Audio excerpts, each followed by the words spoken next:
இவ்வுலக வாழ்வு என்பது மகிழ்ச்சியும் சில நேரங்களிலே துன்பமும் கலந்தது.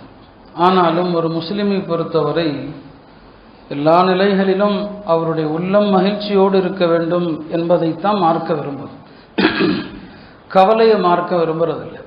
குர்ஆன்ல அல்லாஹும் சொல்வான், லா தஹ்ஸனு, கவலைப்படாதீங்கன்னு அல்லாஹ் சொல்கிறான்.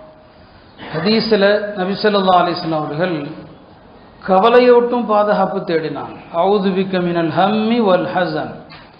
ஹம் ஹஸன் சொன்னால் கடந்த காலத்தில் இழந்து விட்டதை நடந்து விட்டதை எண்ணி கவலைப்படுறதும் கூடாது.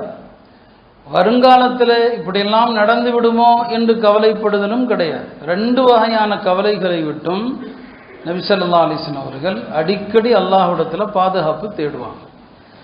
கவலைப்பட வேண்டாம் என்று தான் மார்க்கம் சொல்லுது.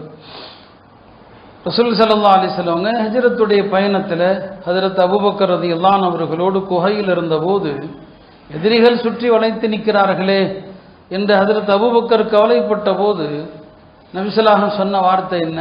லா தஹ்ஸன், அபூபக்கரே கவலைப்படாதீர், இன்னல்லாஹ மஅனா, அல்லாஹ் நம்மோடு இருக்கிறான், கவலைப்படாதீங்கன்னு சொல்கிறான். சொர்க்கவாதிகள் சொர்க்கத்துக்குள் போனதும் சொல்லக்கூடிய வார்த்தை என்ன தெரியுமா? குர்ஆன்ல அல்லாஹ் சொல்வான், வகாலு அல்ஹம்துலில்லாஹ் அல்லதி அஸ்ஹப அன்னல் ஹஸன்.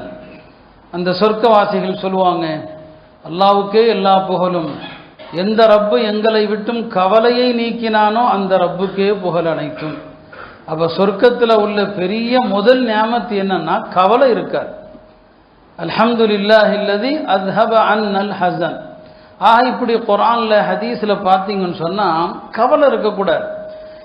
மார்க்கம் சில காரியங்களின் போது மகிழ்ச்சி அடையணும்னு சொல்லுது, சந்தோஷப்படணும் அப்படிங்கிறது மார்க்கத்தினுடைய விருப்பம். ரசூல் ஸல்லல்லாஹு அலைஹி வஸல்லம் அவர்கள் மதீனா வந்துட்டாங்க.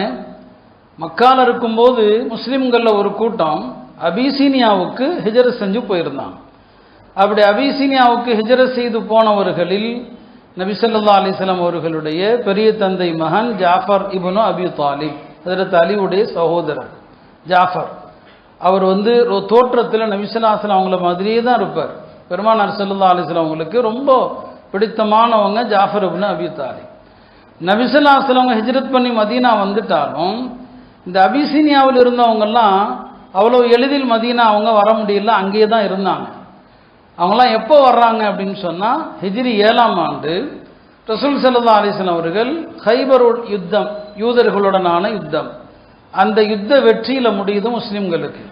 அந்த வெற்றியினுடைய சந்தோஷத்தில் இருக்கும்போது இந்த அபிசீனியாவிலிருந்து ஹிஜ்ரத் செஞ்சு போனாங்களே அவங்கெல்லாம் வந்துட்டாங்க, ஜாஃபர் இப்னு அபி தாலிப் உட்பட. நபி ஸல்லல்லாஹு அலைஹி வஸல்லம் அவங்க ஜாஃபரை பார்த்ததுமே சந்தோஷத்தை எப்படி வெளிப்படுத்தினாங்க? துள்ளி குதித்து வெளிப்படுத்தினாங்க. சொன்னாங்க, எனக்கு இப்போதைய மகிழ்ச்சிக்கு காரணம் ஹைபர் வெற்றியா அல்லது ஜாஃபரின் வருகையான்னு தெரியலன்னு சொன்னாங்க. இந்த வெற்றிக்கு காரணம் இந்த ஹைபருடைய வெற்றியா? அது அரபி வார்த்தையே அழகான வார்த்தை. எனக்கு தெரியல, பி ஐயிஹிமா அஃப்ரஹ், நான் எதனால சந்தோஷத்தில் இருக்கிறேன், பி ஃபத்ஹி ஹைபர் அம் பி குதூமி ஜாஃபர், ஹைபர் வெற்றியினாலா அல்லது ஜாஃபருடைய வருகையினாலா? அப்போ உறவினர்களை நீண்ட காலம் கழித்து பார்க்குறாங்க. மக்கால இருக்கும்போது அவர் போனது கிட்டத்தட்ட 10 வருஷத்துக்கு அப்புறம் சந்திக்கிறாங்க.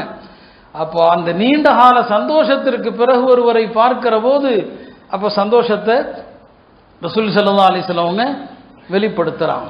அதே மாதிரி தான் அபூஜஹலுடைய மகன் இக்ரிமா, அவர் தந்தையை போலவே இஸ்லாத்தின் கடும் விரோதியாக இருந்தவர் தான். பெருமானாருடைய ஒரு மகள் அவர் நிக்கா செஞ்சிருந்தார், தலாக் சொல்லிட்டார். அவர் இஸ்லாத்துக்கு வரும்போது நபி ஸல்லல்லாஹு அலைஹி வஸல்லம் அவங்க தோழர்கள்ட்ட முன்னாலே சொல்லிட்டாங்க, இக்ரிமா இஸ்லாத்துக்கு வர்ற, அவர் முன்னால யாரும் அவருடைய தந்தையை பற்றி எதுவும் பேசிடாதீங்க, அதெல்லாம் கடந்த காலம் முடிஞ்சு போச்சு சொல்லி வச்சுட்டாங்க. இக்ரிமா சபைக்கு வருகிற போது நபி ஸல்லல்லாஹு அலைஹி வஸல்லம் அவங்க எழுந்து நின்று அவரை வரவேற்று சந்தோஷப்பட்டாங்க, அவர் இஸ்லாத்தை ஏற்றதை. இப்படி சந்தோஷப்பட வேண்டிய நேரங்களில் மார்க்கம் சந்தோஷப்படணும் அப்படின்னு சொல்லுது. தபூக் போருக்கு செல்லாம ஒரு 3 சஹாபாக்கள் அவங்க செல்லாமல் விட்டுட்டாங்க, உண்மையை ஒத்துக்கிட்டாங்க. அல்லாஹ் அவங்கள்ட்ட எல்லாரையும் 50 நாள் பேசக்கூடாது, சலாம் சொல்லக்கூடாதுன்னு சொல்லிட்டான். 50 நாட்களுக்கு பிறகு அந்த 3 தோழர்களுக்கும் அல்லாஹ் மன்னிப்பை வழங்கி குர்ஆன்ல வசனத்தை இறக்கினான். அந்த தோழர்களுக்கான மன்னிப்பு குறித்த வசனம் இறக்கப்பட்ட போது உடனே நபி ஸல்லல்லாஹு அலைஹி வஸல்லம் அவங்க முதல்ல அவர்களுக்கு வாழ்த்து சொன்னார்கள். அல்லாஹ் உங்களை மன்னித்து விட்டான். பெருமானார் சொன்ன வார்த்தை அப்ஷிர் பிஹைரி யௌமின் மர்ரத் அலைக முன்து வலதத்க உம்முக. எப்படி வாழ்த்து சொல்றாங்க? கஅப் இப்னு மாலிக் அவர்களிடத்துல, உன்னுடைய தாய் உன்னை பெற்றெடுத்த நாள் முதல் இப்படி ஒரு மகிழ்ச்சியான நாள் உனக்கு இல்லை. அல்லாஹ் உன்னுடைய பாவத்தை மன்னிச்சிட்டான். ஏன்னா உலகத்திலேயே பாவத்தை மன்னிச்சிட்டான்னு அறிவிக்கிறது எவ்வளவு பெரிய விஷயம். உன்னுடைய வாழ்க்கையில இதுதான் மகிழ்ச்சியான நாள். நாங்களும் உன்னுடைய மகிழ்ச்சியில பங்கெடுக்கிறோம். அன்றைய தினத்துல சஹாபாக்கள் எல்லாரும் ஈதுடைய தினத்தை போல அவருடைய வீட்டுக்கு வந்து வாழ்த்து சொன்னாங்க. அப்ப ஒரு முஸ்லிமுக்கு மகிழ்ச்சி ஏற்பட்டா எல்லாரும் சந்தோஷப்படணும். மார்க்கம் சந்தோஷமான தருணங்களை சந்தோஷமா அனுபவிக்கணும்னு சொல்லுது. நல்ல கனவு கண்டா செய்ய வேண்டிய முதல் ஒழுக்கம் என்ன தெரியுமா? சந்தோஷப்படணும். முதல்ல நல்ல கனவு, மாஷா அல்லாஹ், காலையில எழுந்ததும் சந்தோஷத்தை நம்முடைய முகத்துல நம்முடைய உற்சாகத்துல காட்டணும். அப்ப நல்ல கனவு கண்டா சந்தோஷப்படுங்கன்னு சொன்னான்.